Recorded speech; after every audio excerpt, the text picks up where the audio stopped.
everyone, and welcome to the first engagement activity in our Equitable Horizons blog series. We will be having one of these every other week to accompany the blogs that come out. But for now, we are just going to give the people joining a couple more minutes to get on, and then we can get into the meat of the matter. So I'm just going to loop that video one more time.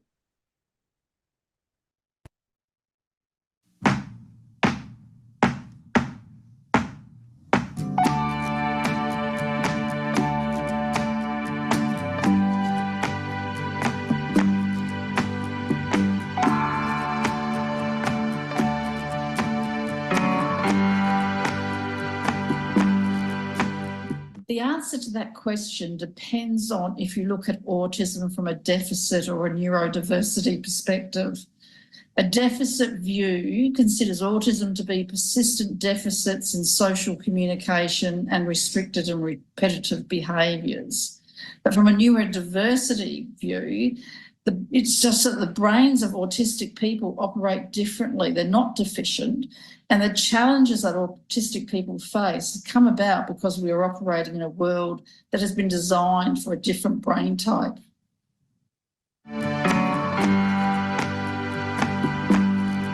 Autistic individuals have a lot of facts related to their areas of interest. They are detail-oriented and bottom-up and associative thinkers. Autistic individuals see the detail first and the system emerges.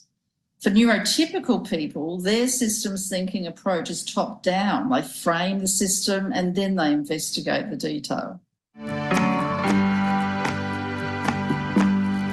Autistic systems thinkers are great at seeing the detail in the system that requires change. We have a detailed awareness of the system elements and can see associations between these elements.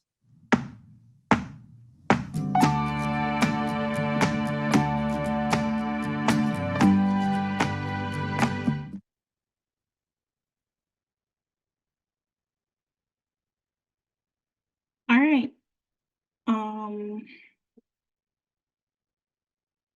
So I just want to say welcome again to everyone that is here. Thank you for taking the time out to be with us today, whether it is morning or evening where you are. Welcome.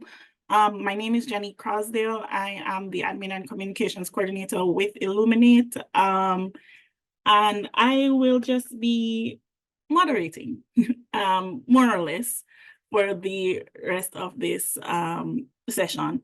So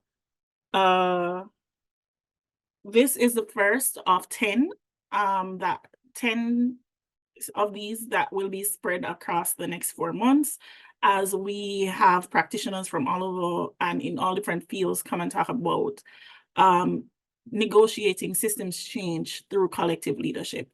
I won't talk too much about the blog series. Instead, I will turn over to the Illuminate Network Director, Fabienne Pierre-Jacques, to just talk some more about what is in store for you if you follow our blog series and the engagement activities that accompany it.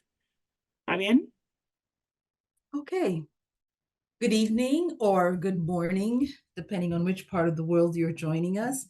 My name is Fabienne Pierre-Jacques, and as the Network Director of Illuminate, I am delighted to welcome you once again, because this is our first inaugural blog webinar public engagement activity. And depending on which part of the world you're joining us from, I hope that this is a good evening, but this is certainly a good morning or a good evening from whichever part you're coming from. Since this session is the official launch of our blog series, I'll repeat the name: Equitable Horizon, Negotiating System Change Through Collective Leadership. The series hopes to explore the interplay between equity and collective leadership, because it's a perception that these two elements, the sense of equity and collective leadership, are essential to system change that works not just on a theoretical level, but specifically to form equitable and regenerative relationships. Relationship both between people, between nations, and specifically between people and planet. And that has been one of the missions of Illuminate, is to actually center equity and center social justice work within the system change world. I'm also a member of the editorial team. Hold on a second, please.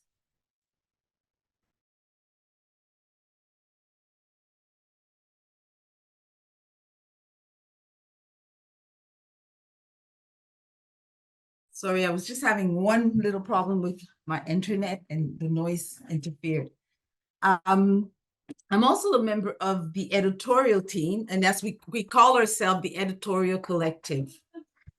This team is comprised of a number of members, and I would like to name them because we've been working so hard to launch this series.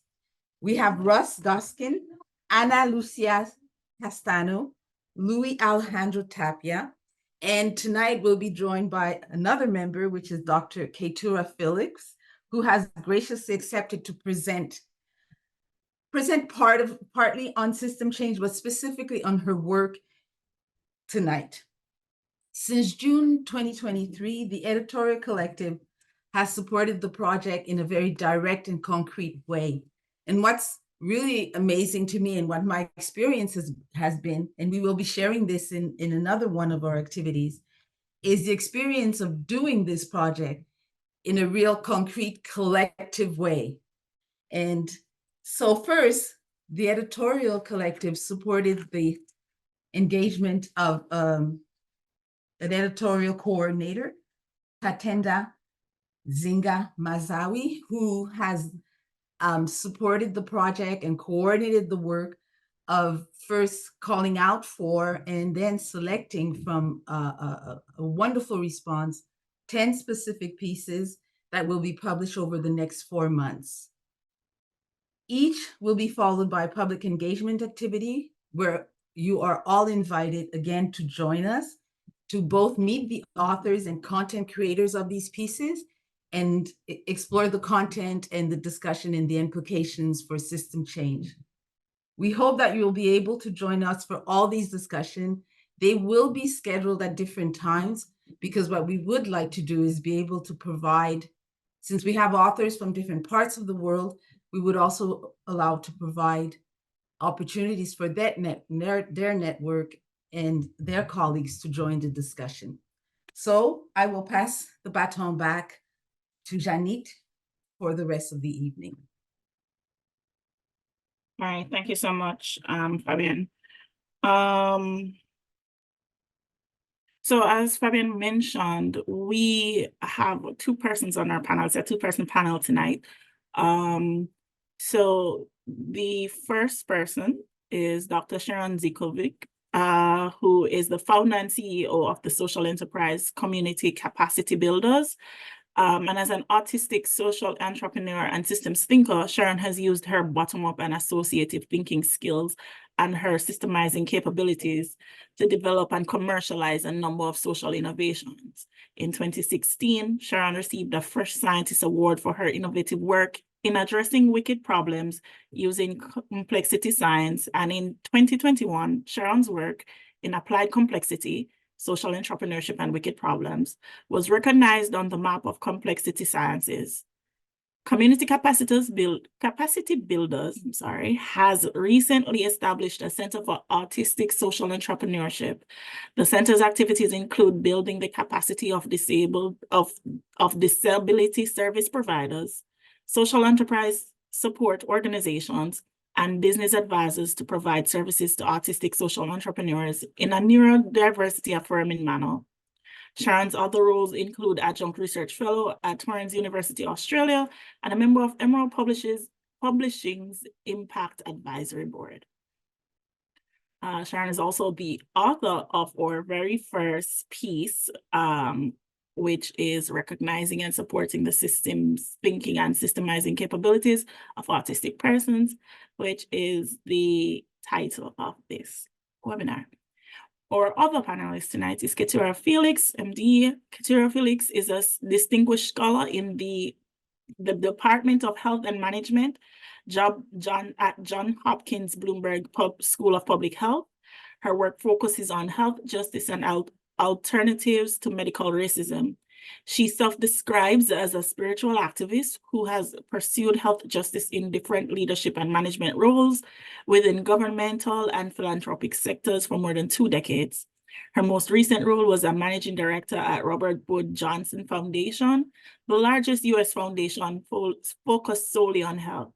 There, she led a large portfolio of national leadership programs that supported, strengthened, and networked leaders who were collectively advancing health and racial equality. Prior to that, she led groundbreaking work that contributed to the federal funding community-based participatory research. She also oversaw the development of the first national quality measures and an online reporting system for federally qualified health centers. And she launched and directed the Community Health Applied Research Network, the first nationwide network of community clinics and universities to build a research and data network to conduct patient-centered outcomes research for health centers. She is a trained physician, health services, and community-based participatory researcher and leadership coach. And as Fabian mentioned earlier, she's also a part of our editorial committee. All right. So those are our panelists for today. Before we get into it, let me just give you a brief overview of how we have structured it for tonight. So first, briefly, Kaytura is going to talk about her work, how she understands system change and her work in collective leadership around system change. Then we are going to see a recorded presentation from Sharon about her article. Then we will move on into a more general panel discussion, and then we will open the floor for questions. I think it's pretty straightforward, but if there are any questions, feel free to put them in the chat. We'll also take questions using the mic. You can open your mic and ask a question, just raise your hand and I will acknowledge you. I'll also just read out the questions in the chat when we get to the question and answer section at the end. All right, so with that being said, I'm going to turn over to Kaytura now. Thank you so very much. Good evening, everyone. Good evening, good afternoon, good morning. I just love it that we may have people from all over the world. Thank you so very much. It's a real pleasure for me to be here. I usually run on fumes at night. I usually say that I'm not responsible for anything that happens after 3 o'clock. But I'm well awake right now. I want to be awake because this is a conversation that I really, really love. So the first thing I want to say is that I came to, I'm a practitioner at heart. And so I came to systems change in my last job.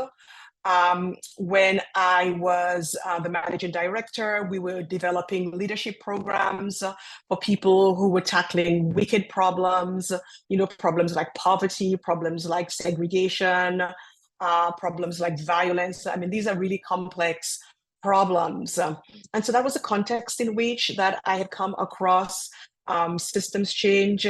And I'll tell you what really attracted me to systems change. But I have to say that I've been working in change for a long time. I think I declared that I wanted to be a leader when I was 8 years old, when I saw something that I didn't like and nobody paid attention to me, but I kept my promise to myself. And so my approach to change, though, would be to see something, go after it, work hard, and then nothing happens. I get frustrated.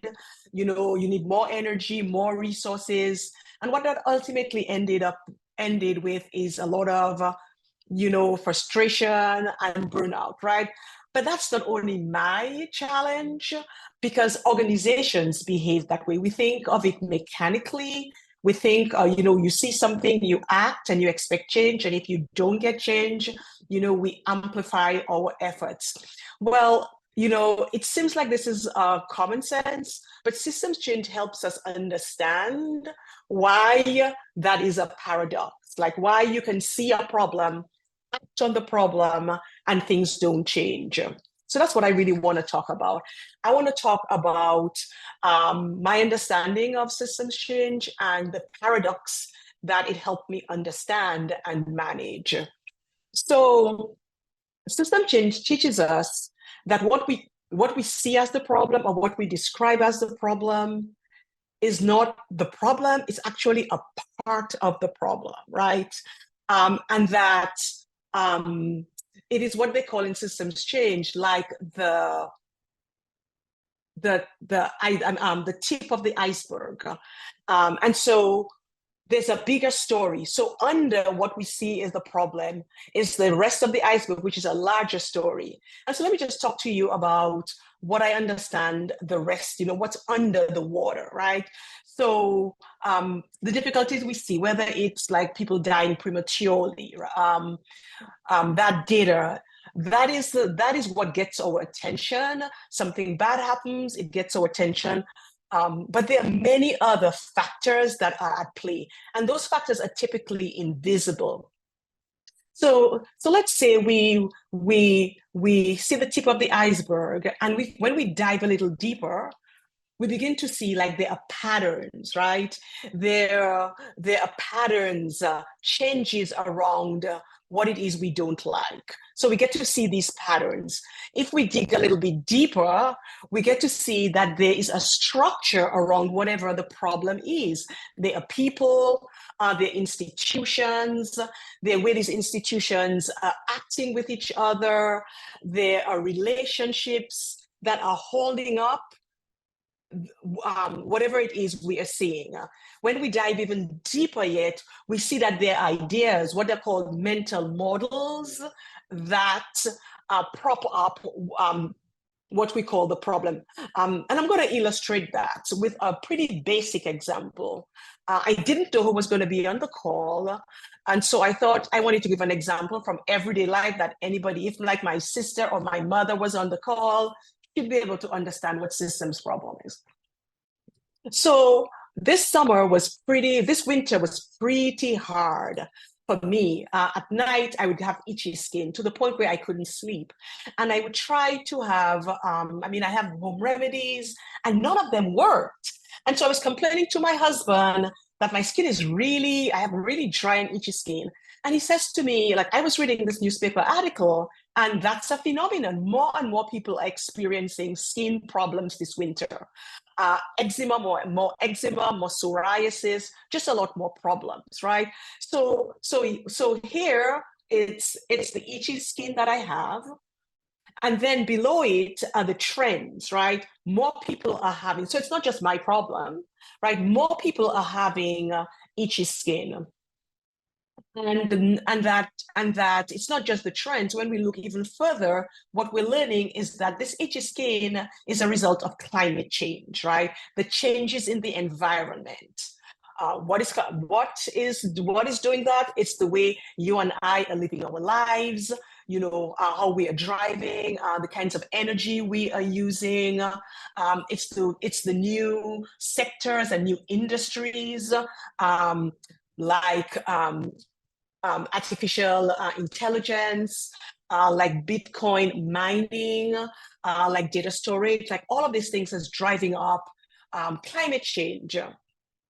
And then when you look so what is driving that up? So when you look at what are the models, or what are the mental models, it's the idea that we have as a society that we have unlimited resources and that we can just consume, right?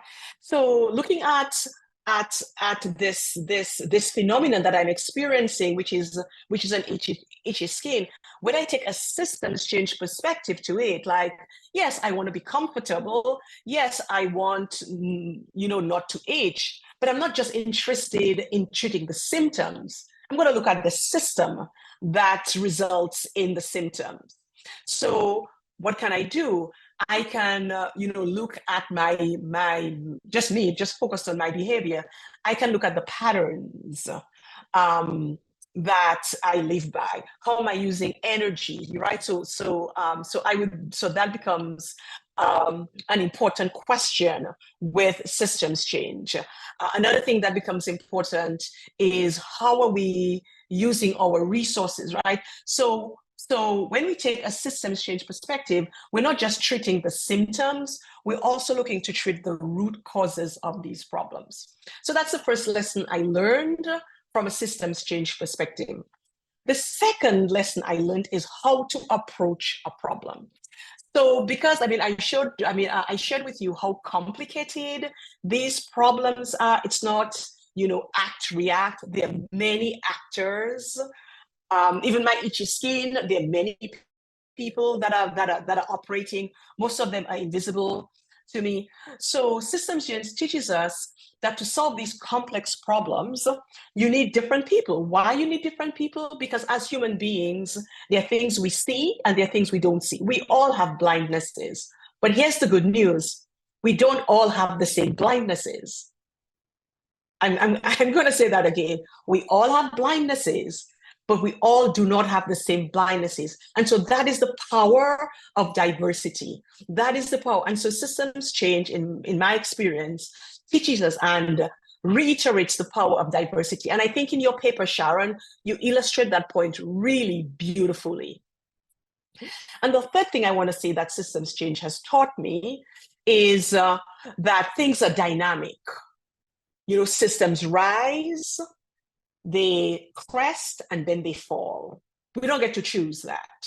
A lot of us, you see a lot of people being very invested in keeping systems that no longer serve us. That is true. They are doing that, but they're just stalling the inevitable. These systems are falling. And so what systems change has taught me is that I should be looking for the spaces where systems which no longer serve us, which are failing, are collapsing, and then I work in that space. And so I'll briefly talk about my work. I am, as you may or may not know, that childbirth, women in America experience high rates of mortality and mortality during childbirth, like higher rates than their counterparts in other developed countries. And that's because a number of systems are failing us, including the healthcare system. So what some people have done, they've checked out of these dominant systems. When I say dominant, meaning these established systems that all of us know and all of us are part of. So they've checked out of these systems, of these dominant systems, and they are innovating in new systems. They are building new, and maybe not just new, bringing forward patterns and practices that we have not done in a while or aren't on the mainstream, right? So sort of like marginalized practices, they're working on these marginalized practices. So my research is to look at that. I want to study these people who've left these dominant systems and who are working on these marginalized practices. I want to describe those practices. I want to find out what supports these practices, what hinders these practices, and what is the impact of these practices, these birthing practices, on Black communities. So that is my work in systems change work. I am looking towards the system, I'm looking towards the paradigm that will support us in the future. So I just want to say that from I'm wrapping up now. From my perspective, system change is a very, very powerful tool for leaders working not just individually, but most importantly, collectively, to bring people who've been locked out of change processes, people typically at the margins of society, like people like autistic people, like racialized people, into the change processes because we need them. Thank you. All right, thank you so much for that, Kaytura. We are going to hear from Sharon now, but Sharon pre-recorded her presentation, so I'll just go ahead and play that.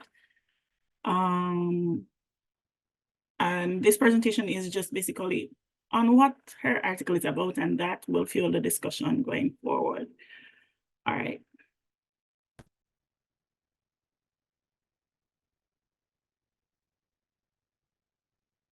Hi, my name's Dr. Sharon Zivkovic, and I'm talking to you today about this need to recognise and support systems thinking and the systemising capabilities of autistic people. Now, there's this myth that autistic people are not systems thinkers, and we often hear about autistic people see the detail, they see the trees, but they don't see the forest.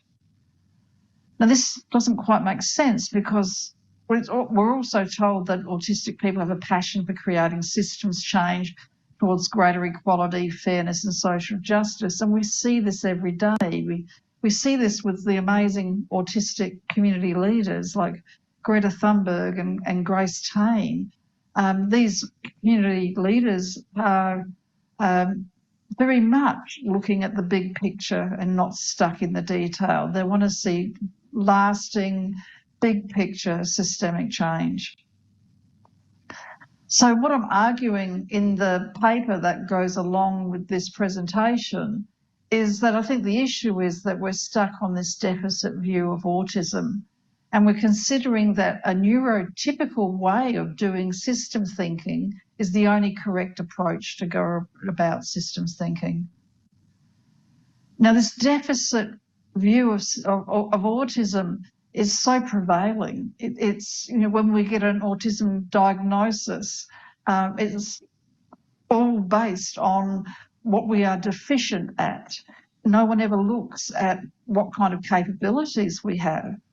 And this is so embedded in society. We have a multi-billion-dollar a year autism industry that focuses on autistic people as commodities and being able to address these deficits.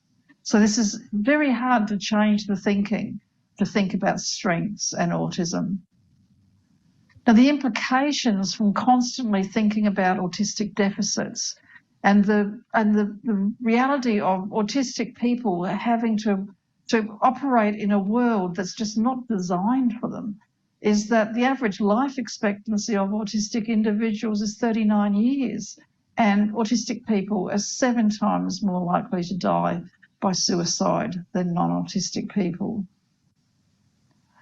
Now, one of the deficit theories related to autism is that we have weak central coherence, and this is one of the deficit cognitive theories with regards to autism. Now, central coherence is this ability of neurotypical people to think, to have big picture thinking, to combine and process information so they can look holistically at the big picture. And autistic people are considered not to have that. We have weak central coherence, and that's why we focus intensely on the detail and not the big picture. So how does that impact on systems thinking? Well, systems thinking is defined as the cognitive ability to analyse systems in their entirety by recognising the interrelationships that exist within systems and the patterns and changes that emerge from these interrelationships. And this is traditionally done top down. So you define the big picture problem space, you're looking at the boundaries, you're looking at the elements of the subsystems, you're looking at the surrounding elements. So this is a top-down framing of what the system is.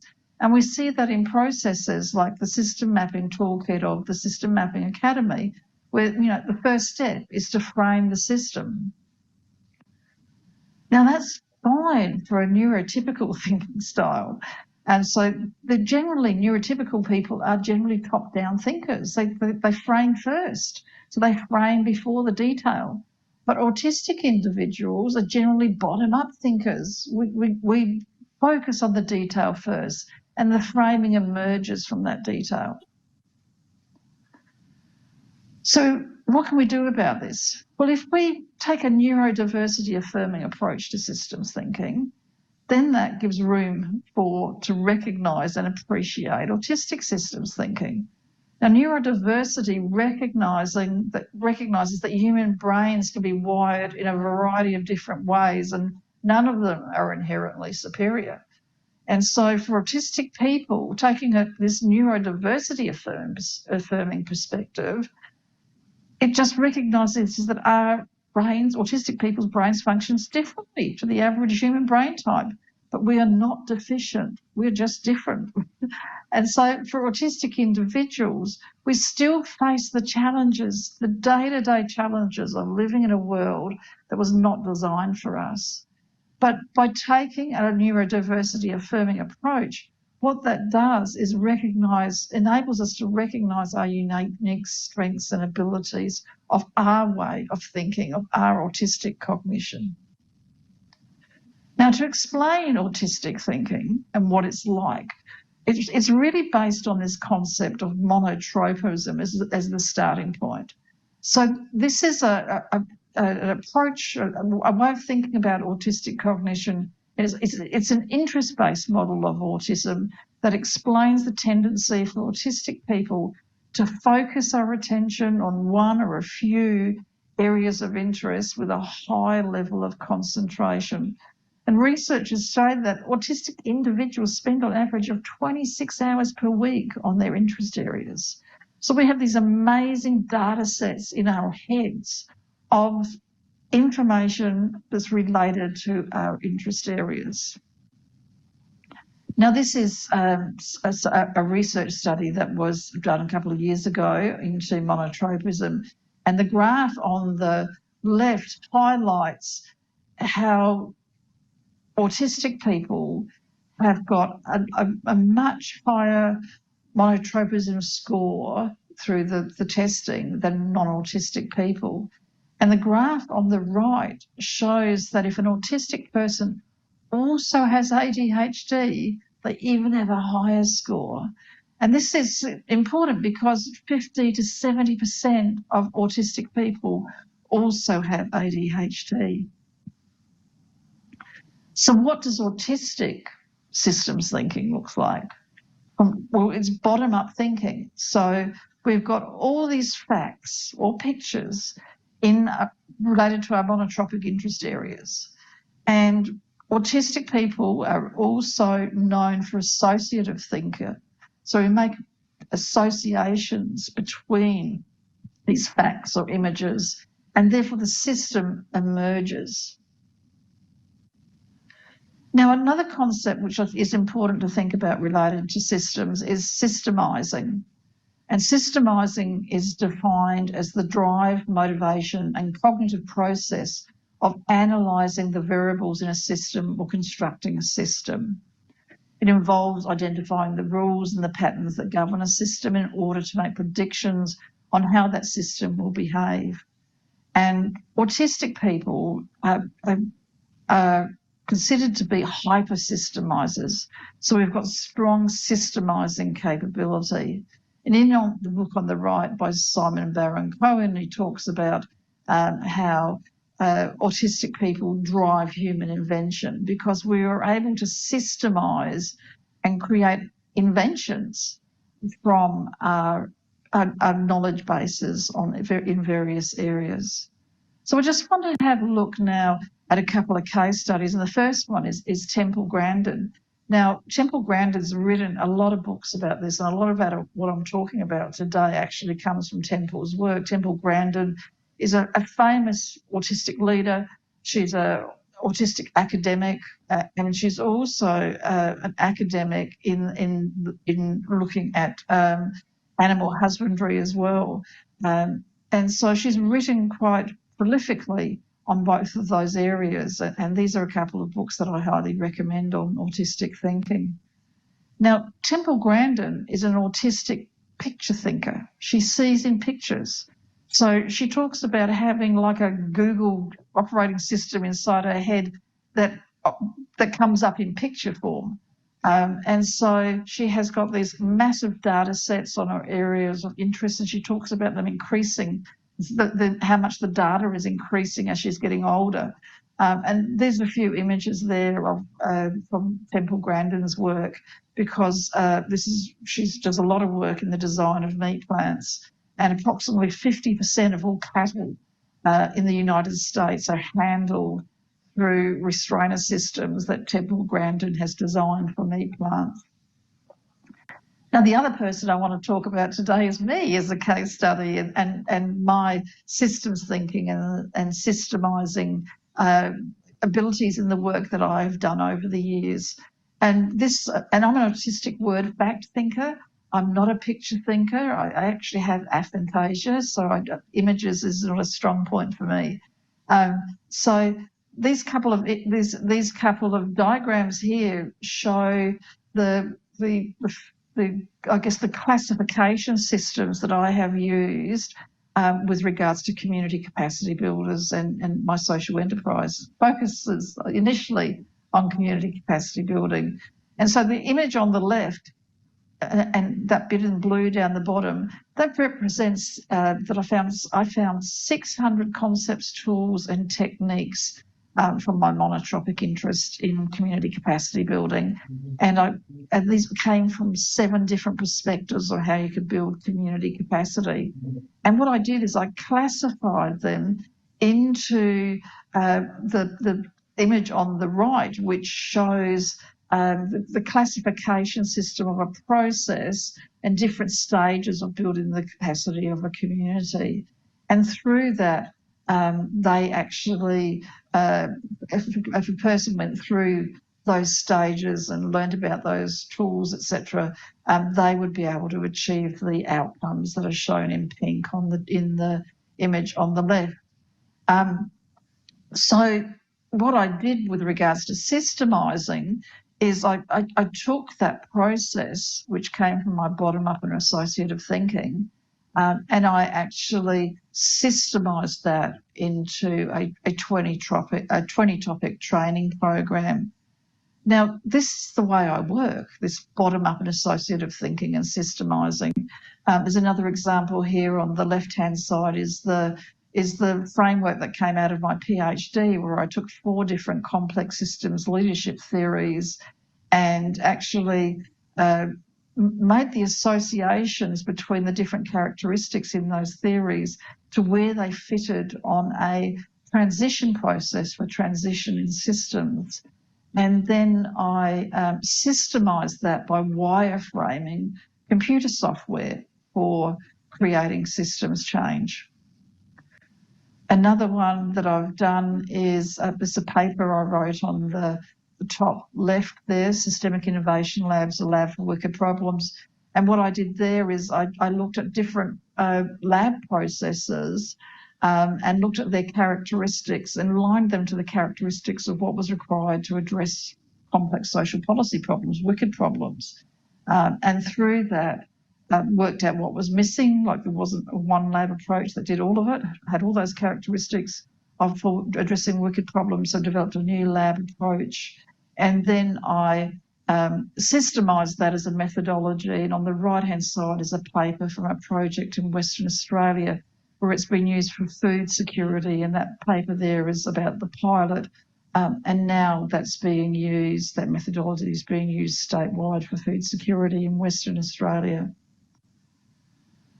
So that's really the highlights from the paper that this presentation supports, and behind that is this, I guess, call for action for the need to recognise the systems thinking and systemising capabilities of autistic people, and how important this is, and has highlighted in this quote that correcting autistic characteristics so that autistic people think like neurotypical people, it actually dampens the unique skills and strengths that autistic individuals have. So it's really important that we recognise how autistic people think. Thank you.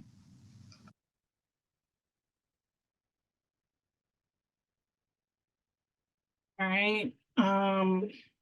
Thank you, Sharon, for that presentation. we are just going to move into our panel discussion now. But before we do that, I'm just going to take this time to ask everyone to just introduce yourself in the chat. Let everybody know what brought you here, where you're from, seeing that we're from all over the world. So we can get started on the discussion on Sharon and Kaytura.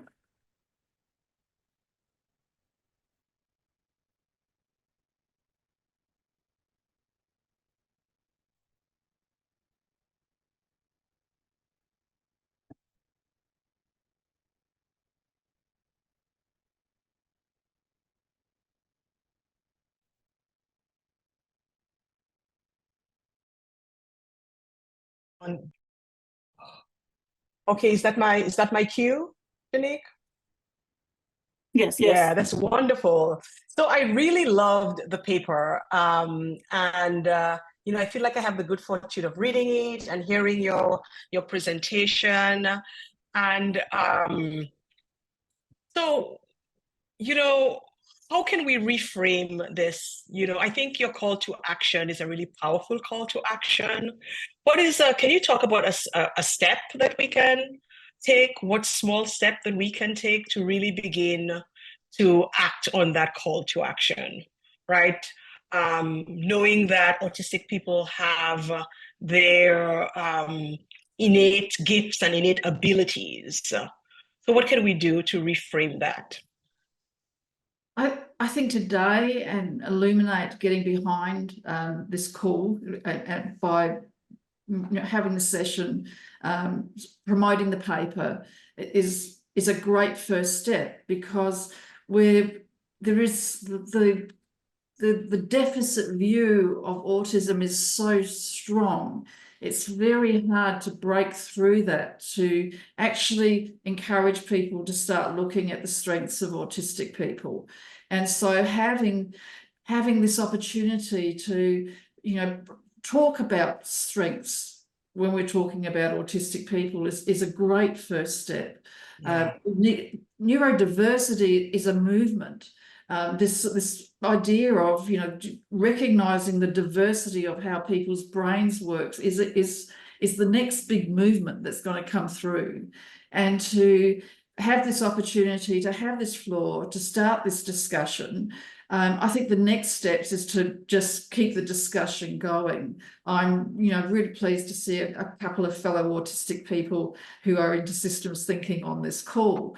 And looking at what happens next, I think there's an opportunity for autistic people who've got an interest in this area to have a bit of a discussion about, okay, what do we want? How do we want the movement to move forward? And it would be great to come back to illuminate, because I know like Rebecca runs youth programs in Australia, and the opportunity to recognise autistic systems thinking and systemising capabilities, and what that has to do, what that can offer young autistic people with regards to entrepreneurship and being able to systemize innovations and develop products using their innate capabilities, I think is just exciting. So it would be, I think we've just started a discussion today, but I'd love to keep the discussion going. Yeah, I think that's awesome. And I see a lot of head nodding. So I think what you're saying is resonating with the audience, Sharon. Definitely is resonating with me. I think when I read the paper, it was illuminating. I mean, yeah, we're an illuminate, but it was illuminating for me in the sense that, so on one hand, I understood what you were presenting, the analysis, but I could apply it to my own life and in my family, where I think there's neurodivergence, and how I framed that neurodivergence. And so I really appreciated that. So I think it had immediate benefits for me just in my own personal life. So I'm really grateful for that. But I'm gonna, and it's not. I mean, in listening to you, this question is just coming up for me.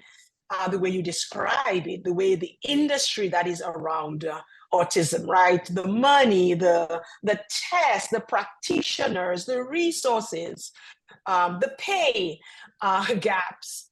So it seems like it's a wicked problem. So how can systems change help us in addressing, right? Just like we use systems change to think about how to deal with racism, or how to deal with, which is a kind of hierarchy, right? Autistic people find themselves on another kind of hierarchy.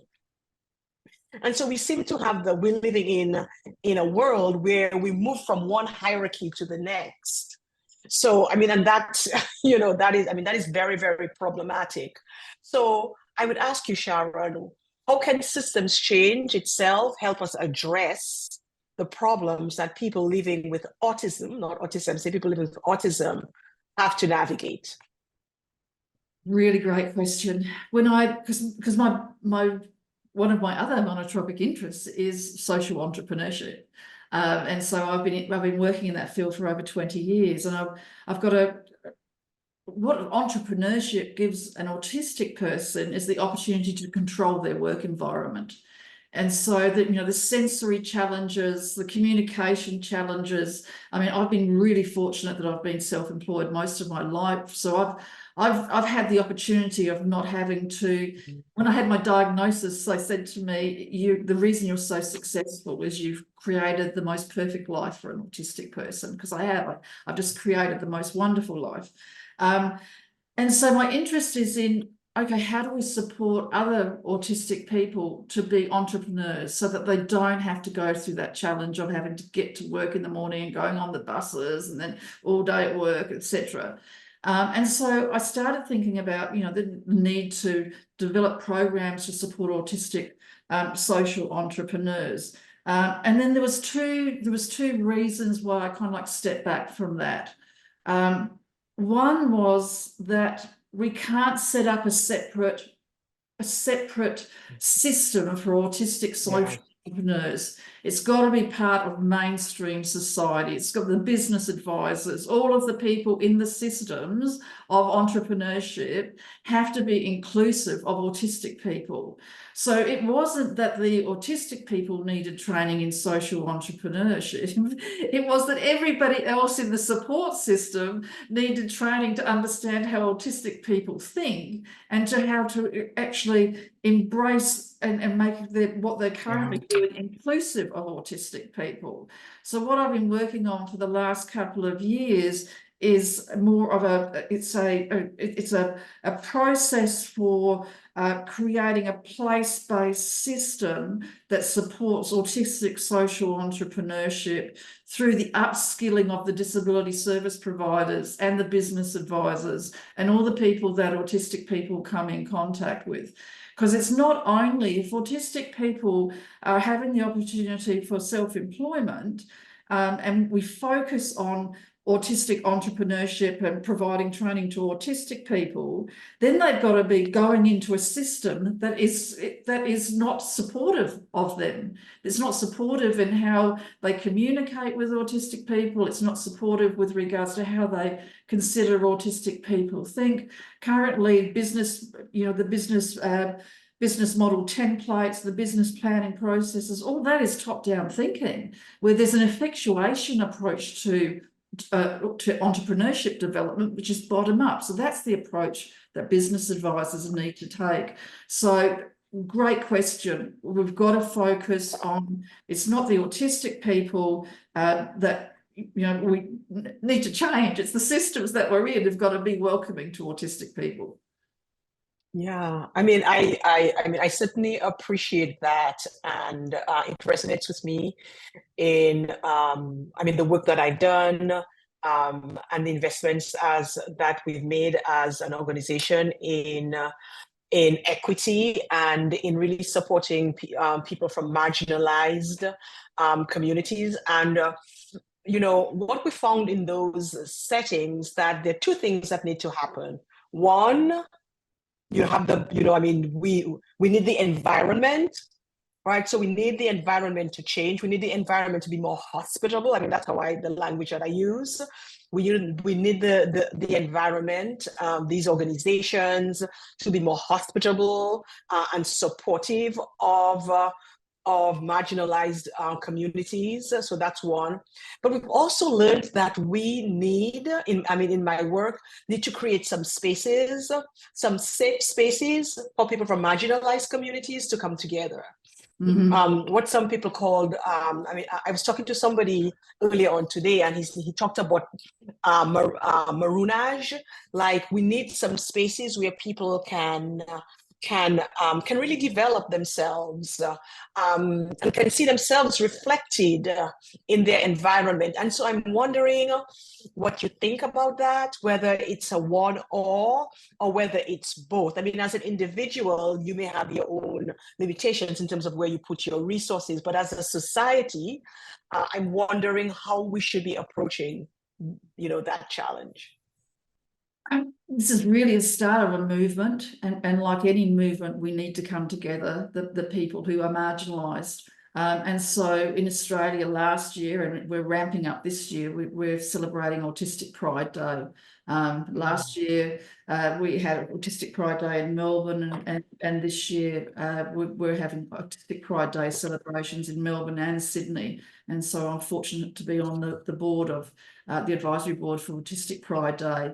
And so that's an opportunity for us to think of, to come together as a community and discuss a range of issues that impact on the autistic community. So quite excited. Autistic Pride Day started in the UK, but what's happening in Australia has really ramped up what can happen in an Autistic Pride Day. So last year was a full day of sessions looking at different issues that impact on the autistic community, and this year we'll be building on that. So yeah, it is a move. That's wonderful. That's wonderful. That's wonderful. So you gave us an invitation, and it was a really powerful invitation to have a more divergent affirming perspective. And it was a call to action for the systems change community. Let's imagine we take this invitation, and I think it's only a matter of time we will take this. We don't have a choice. I believe we will. It may be slower than we want to, but we will. What do you think will be the benefits? What will we see change? I think the benefits, I think there's probably 3 levels of benefits. There's benefits for autistic people. I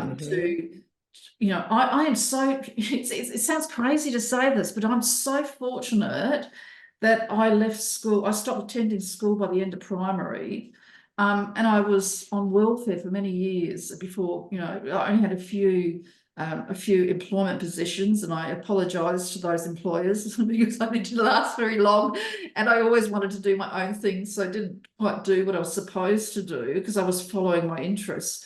So I haven't been tainted by this need to think differently than what my natural ability of thinking is, which is bottom up. So, and I see the same with Temple Grandin. If you get the time, watch the movie on Temple Grandin's life story. Like, she wasn't taking it from anyone with regards to how her thinking was happening. And so I think I've been very fortunate that I wasn't in the school system. I wasn't in workplaces where these things were dampened down. So for autistic people, I think the opportunity is to support autistic people to learn about their own way of thinking, their natural way of thinking, because they're so entrenched in systems that they're poor. They end up being poor top-down thinkers where they could be brilliant bottom-up thinkers. So I think that's the opportunity for autistic people. For the autistic community, this is one area of focus for the autistic community as a social movement. So it gives us an opportunity to progress the neurodiversity framing of autism. For society, there's an approach to entrepreneurship, social entrepreneurship. It's an American approach. It's the social innovation school, where you kind of like understand the whole system as much as you can, which the autistic people have that ability to see that kind of detail, and then you intervene where you can have the greatest impact in the system, but coming at it with an approach which has got, you know, really significant system awareness. I think the ability for autistic people to because of our systemizing of capabilities, the opportunity to support autistic entrepreneurship is something that is going to be amazing for society. And then working on collective projects, the ability for autistic people to come through with this emergent approach to systemizing, especially in looking at problem systems. So, you know, seeing things that other people might miss because of the fact of us having such strong data sets in areas of interest. That's brilliant. That is absolutely brilliant. And the last question I'm going to ask you, you're just thinking about it. What's our role? What is the role of systems change community in supporting that emergence, that transition, and that movement building that you describe? What can we, as the wider systems change community, how can we contribute to that? I think the recognition today of autistic systems thinking is just wonderful. I think it's at the start of a relationship between what's happening with the neurodiversity movement and the international systems thinking community. To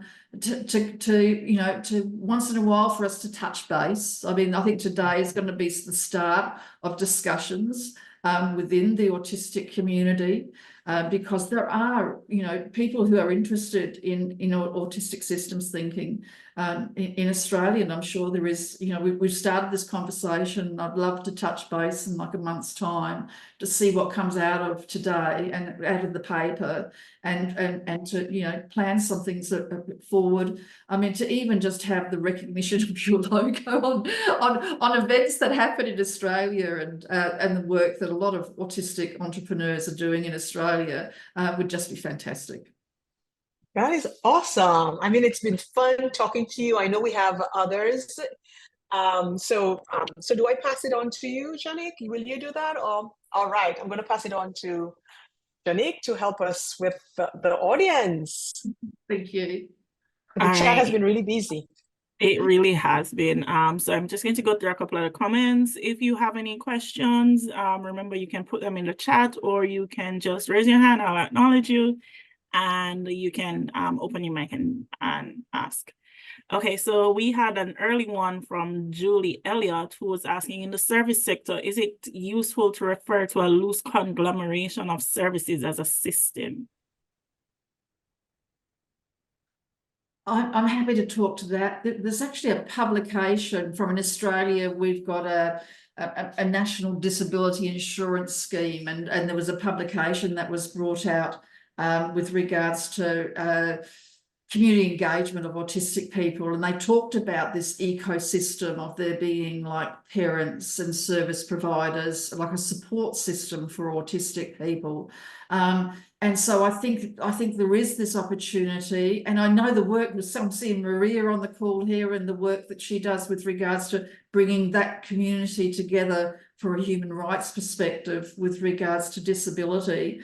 I think there's what we need to do is we need to bring that whole, because the thing is, for autistic people who are involved in entrepreneurship or systems thinking, etc., we're also impacted by all of those disability services. So I have support workers that assist me, and it's okay for me because I'm old and people leave me alone a lot because I'm older.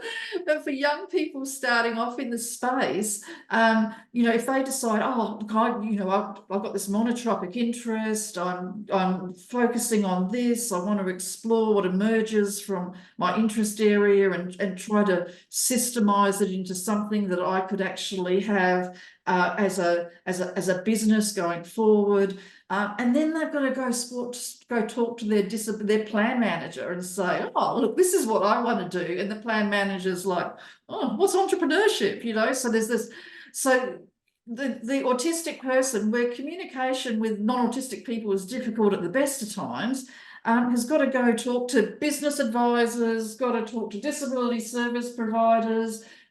So there's this ecosystem of these providers that we need to get on the same page, and it should be, so for me, I've always worked on system transition work, which has been great for like things like climate change or food security.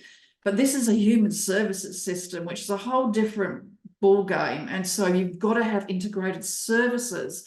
And what's different about this is that you've got to have integrated services across two different worlds. You've got this disability world and you've got this entrepreneurship support world. And so it's quite a, you know, I've been working on this for a couple of years now. It's more of a landscape of practice than a cohesive ecosystem, because you've got these very different fields of practice that need to be working holistically together so that autistic people can have a seamless experience getting support.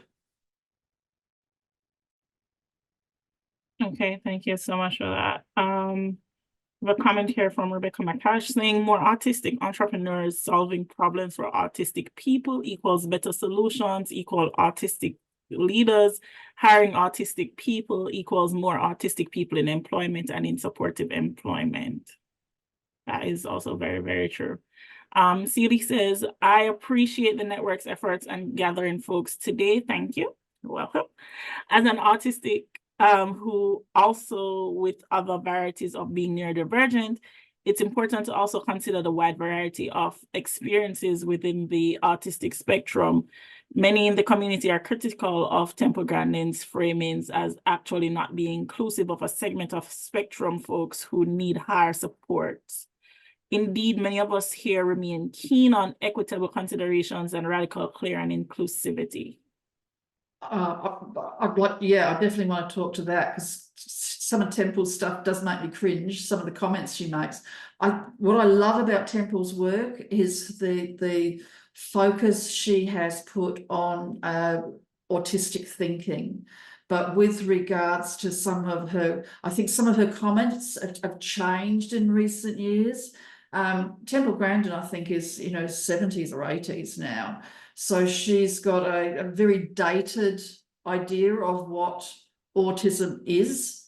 And so I've kind of like honed in on her knowledge on autistic thinking, because she spent a lot of time on that. But I totally agree with some of the comments that Temple Grandin's made over the years, that has got a very old framing, shall we say, of what autism is.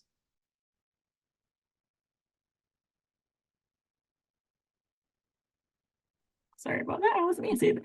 Kate says, within the community, we start to realize that autistic culture exists. We also start to tease what is really part of ASD and ADHD and what is actually learned coping mechanisms for the trauma we unfortunately pick up when we grew up in a world that wasn't built for us. I definitely agree with this one, Kate. Does anybody else want to add anything to that? I think it's amazing, but when I was a child, autism was considered to be childhood schizophrenia, and it was considered to be the fault of the mother who didn't give you enough love.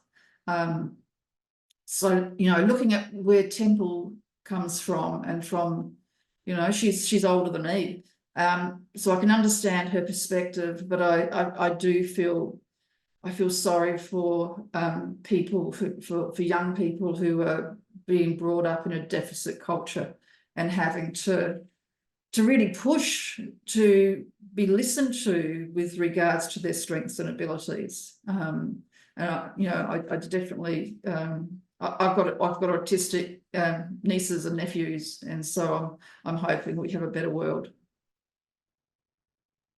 Yeah, I want to add to that as well, because not sure about autism, but I was diagnosed with ADHD recently.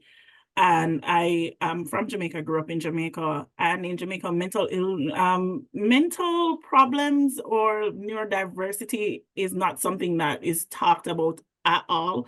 So I've always struggled with mental health, and then I realized that a lot of it comes from my ADHD. But interestingly, and this is a very Gen Z take, I'm very much aware, but I did not realize how big a deal autism and ADHD and all of the neurodiversity things were until TikTok. There was a wave of all of this just flooding TikTok in 2021 thereabout, and that's really when I got the opportunity to sit down to talk to a doctor and say, hey, and even then I still wasn't taken seriously. And what you said about building systems around, and it feels like you build your system to get through the trauma of all of the things that you do.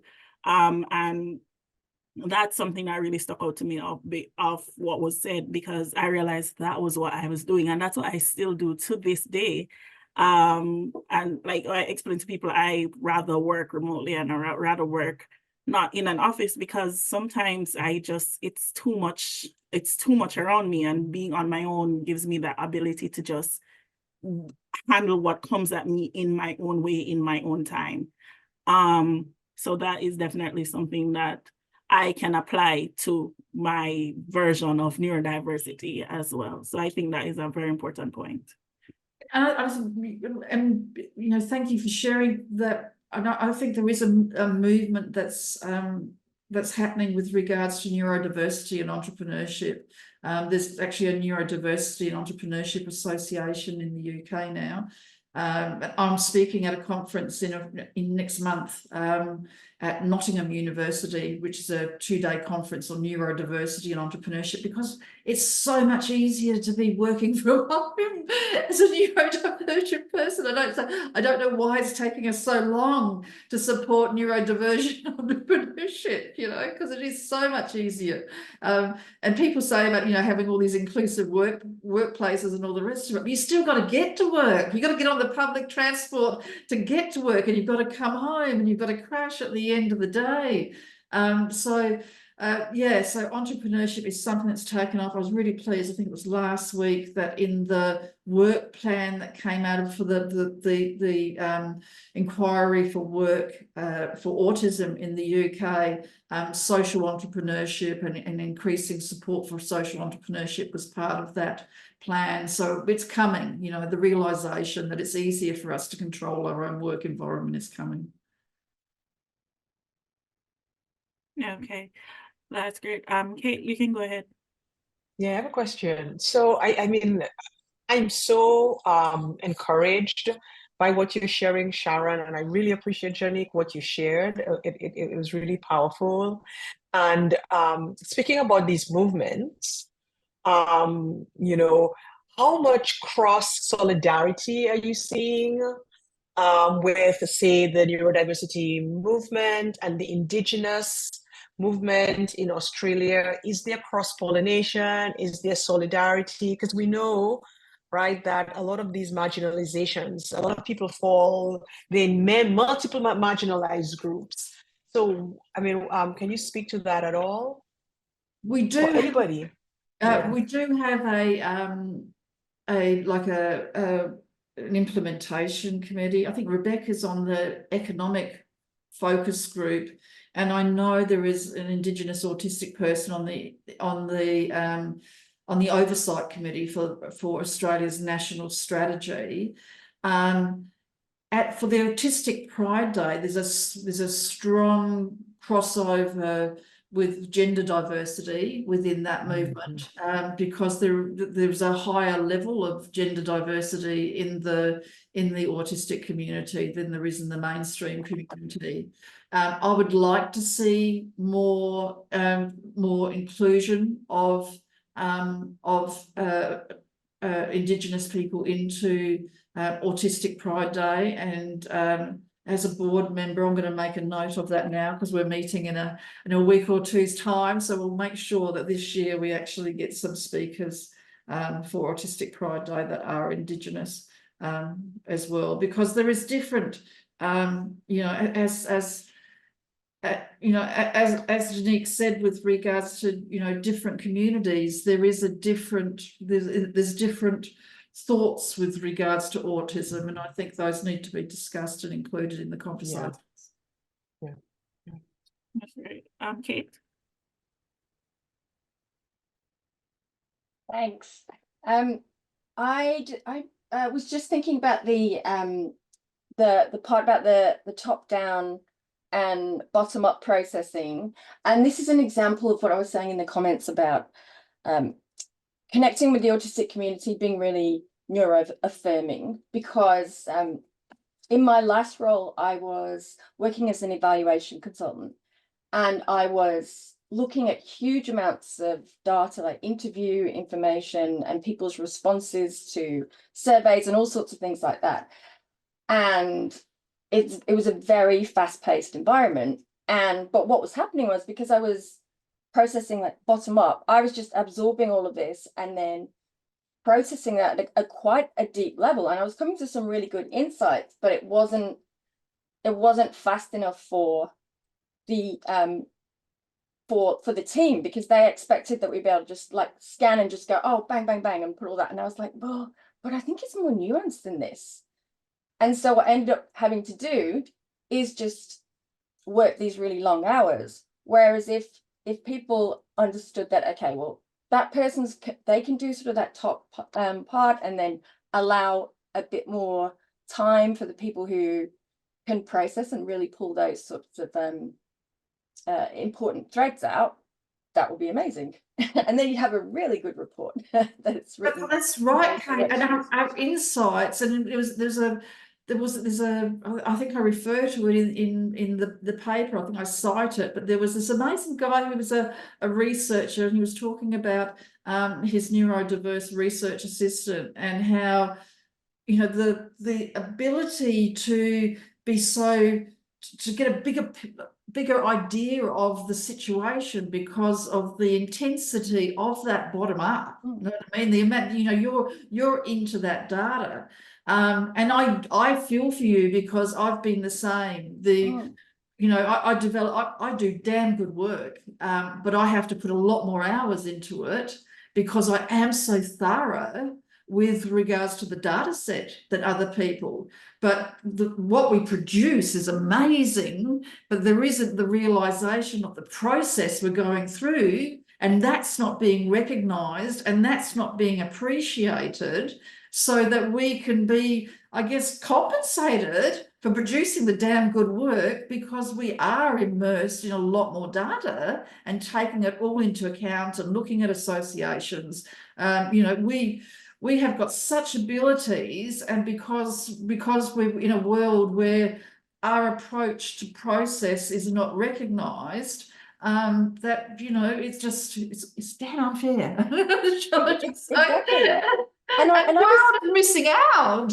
And I was going through this process because like I was like dealing with a particular government agency, and then so my brain just started building all the bits in the system and understanding all the relationships, and I was taking on board like all the emotions and like all that stuff that was going on, and then going forward to try and say, well, actually, what is this like, and what are the connections, and what does this look out there, and here's an idea from this, like, you know, all this stuff together. And they loved it, but my boss wasn't happy, because she's like, well, they haven't paid for this. This is not what they've asked for. And I'm like, yes, but this is what they should do. Yeah. This is so prevailing in everything autistic people do. It's like when I write an academic paper, like you're supposed to like have this abstract and then you write the paper sort of stuff. I don't know what the paper's about until after it's finished, because the paper emerges from the exploration, from the monotropic thinking about it. So how we do everything is different.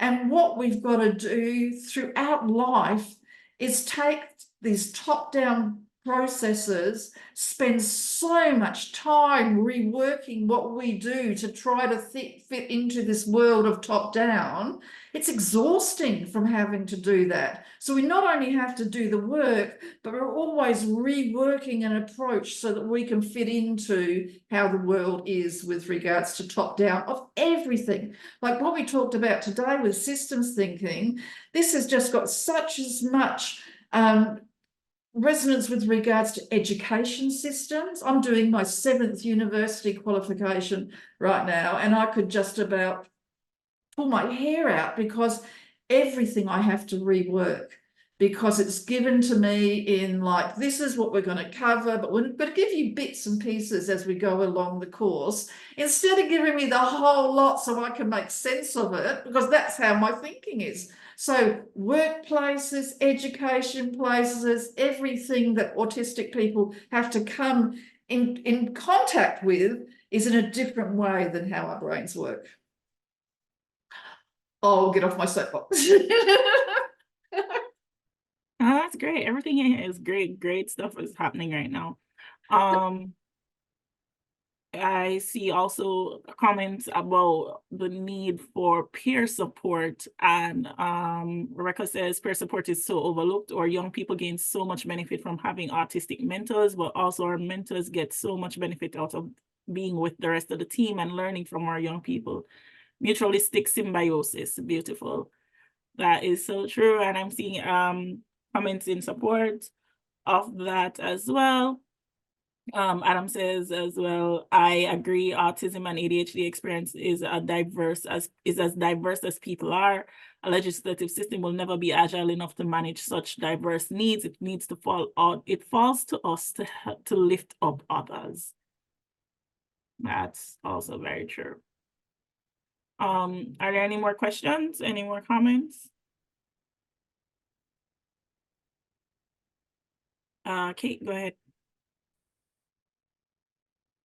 I've just noticed I've got some few direct messages in here. So would I be able to get a printout of the chat afterwards so I could follow up with some of those comments? So I must admit I've been too busy talking and not looking at the direct comments that were coming through. But I saved the chat, but I don't think I'll be able to see your. Okay. You could try and save your chat. Yeah. So yes to Maria. There's definitely, you know, with regards to catching up, and Nicole, thrilled that you're relating to this work. So thank you.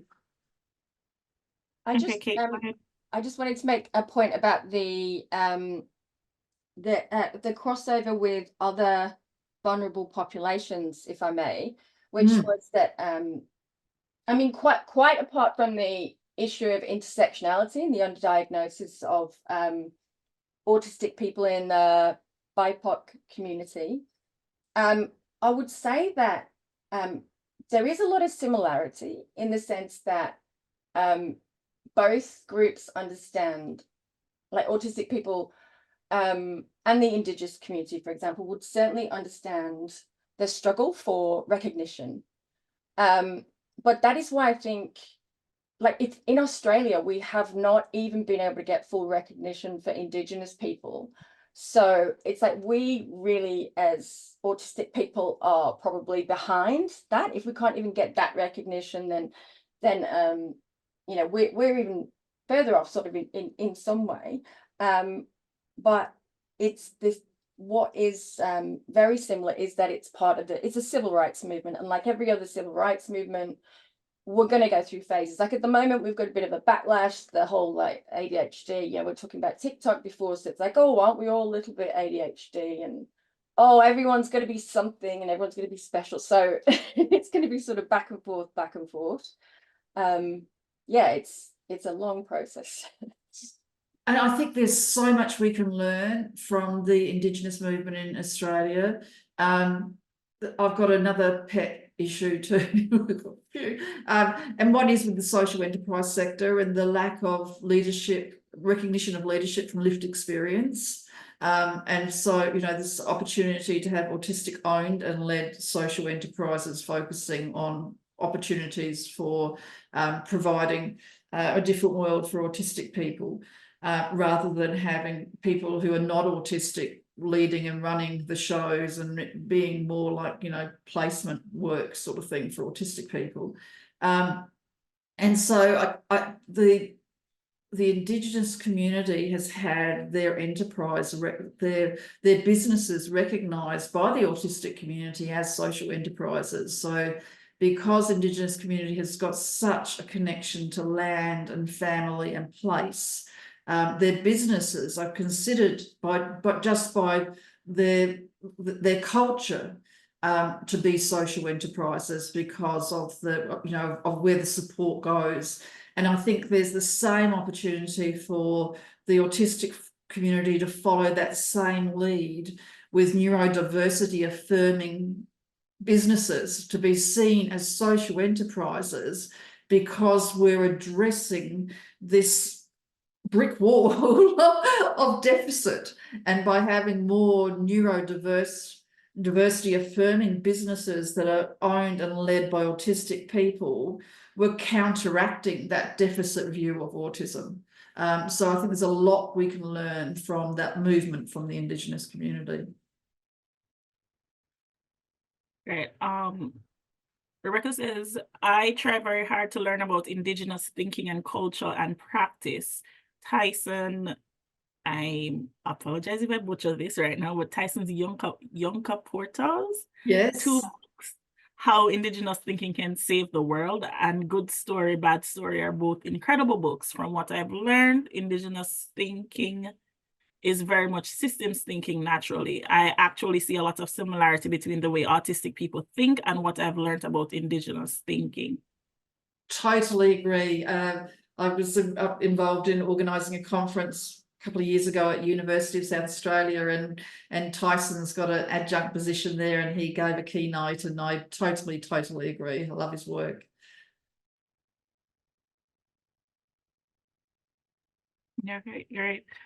Celie says, posted a resource, so we can check out that resource. Says it's a book by radicalized autistic people, and these movements are growing, which is what we love to hear, which is what we want to hear. Thank you for that. All right. Are there any more questions, comments? Sorry, Maria here. Can I make a comment? Yeah. One of the hi everyone, and I really want to welcome 3 people on today who are part of Be Heart, Adam, Rebecca and Sam, all who live with autism, and just say that, you know, one of the difficulties in systems thinking, and we do systems thinking because we ultimately want to change the system, is the amount of courage that it takes, and it kind of takes us a bit to frameworks of adaptive leadership as well, the kind of courage and energy that it takes to actually work around the top-down system, and working from the ground up to do, to instigate awareness raising and ultimately change. And that as someone who at least is not diagnosed as either autistic or ADHD yet, potentially, I know how much I benefit, how much I learn, how much whatever idea I might have is refined and given a perspective that makes so much more sense when people with different mindsets and neurodivergence get to contribute. So it's all about, kind of having all those different views from different lenses, looking at the same thing, and how that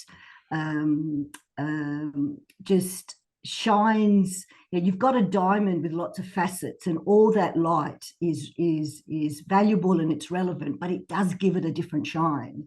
And I'm into whatever it takes to be able to continue to kind of work that way, so we can actually see the different facets of every diamond that we kind of work with. And in Be Heart, we focused on human rights in disability in Australia because it's basically the law.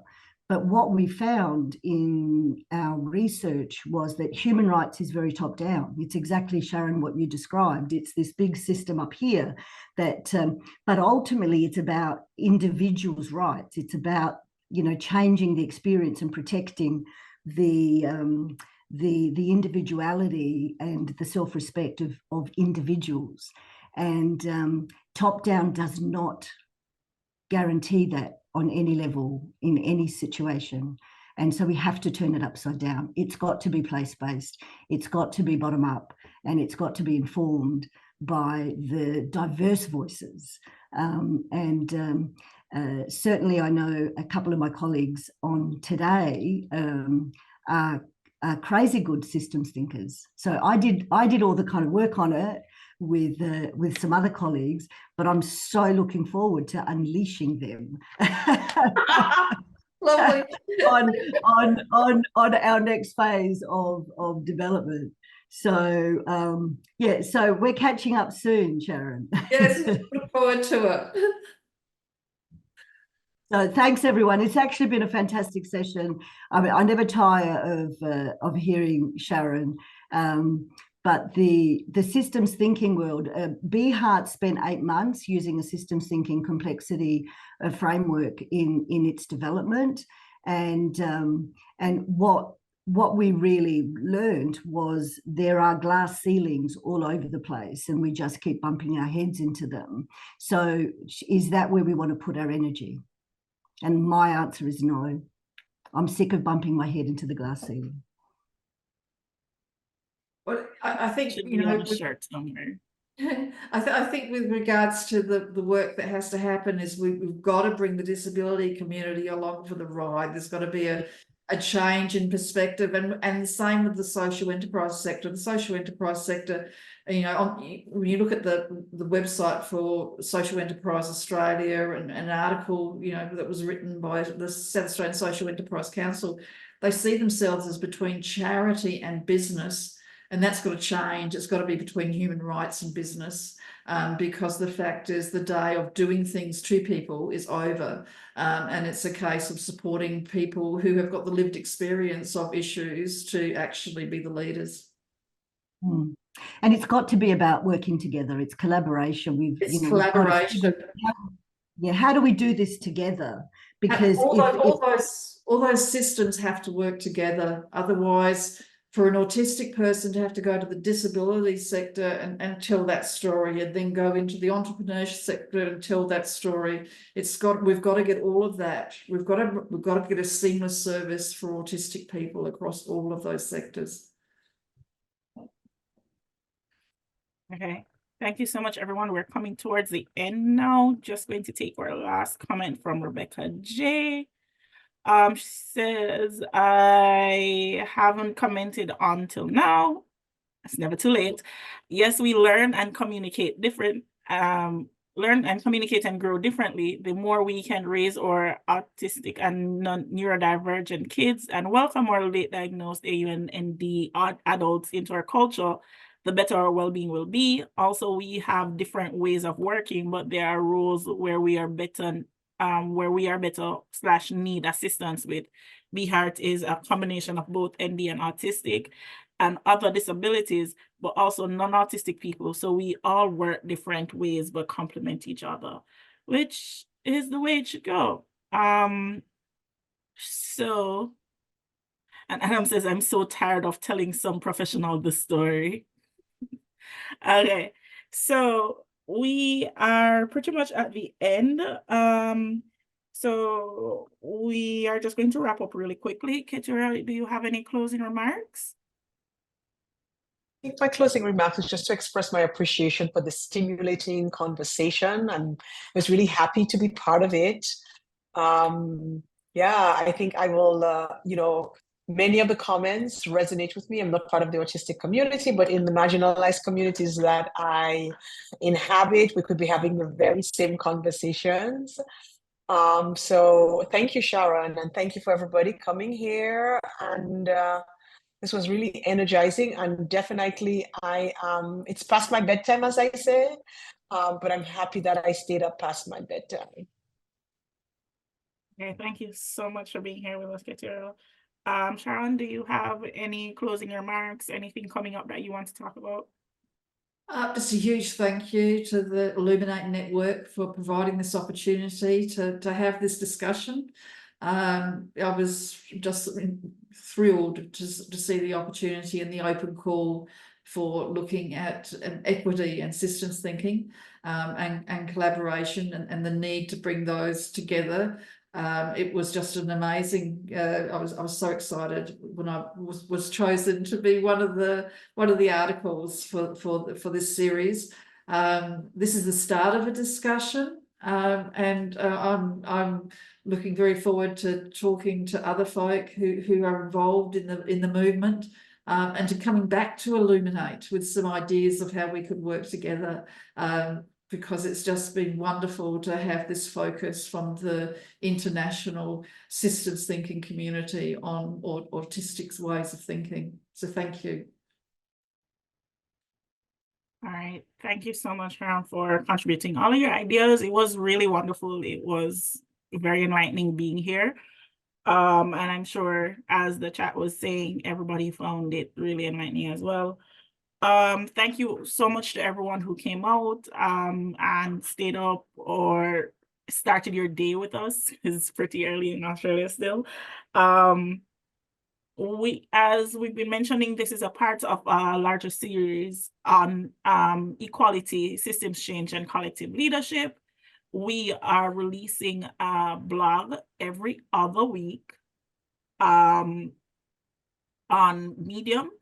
I have posted a link to our website in the chat where you can just find the authors. There's a brief bio for all of them, as well as a description of what they're talking about, and you'll find the links to their articles and registration for their engagement activity as well.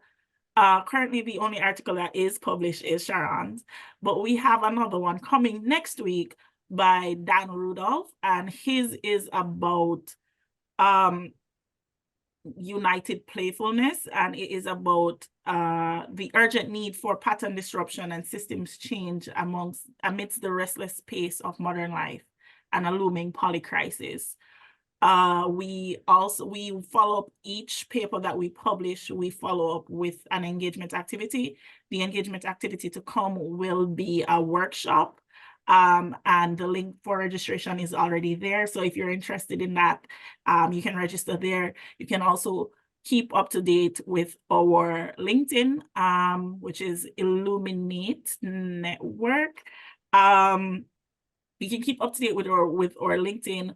We're also on Mighty Network, or you can subscribe to our newsletter to get more information about when things come out. This recording will be made available on our YouTube page in the coming days. So you can look back at it, or if there's a colleague of yours who couldn't make it today, they can have the opportunity to relive the magic that we shared for the last hour and a half. Thank you so much, and I hope everyone has a good day or a good rest of their day.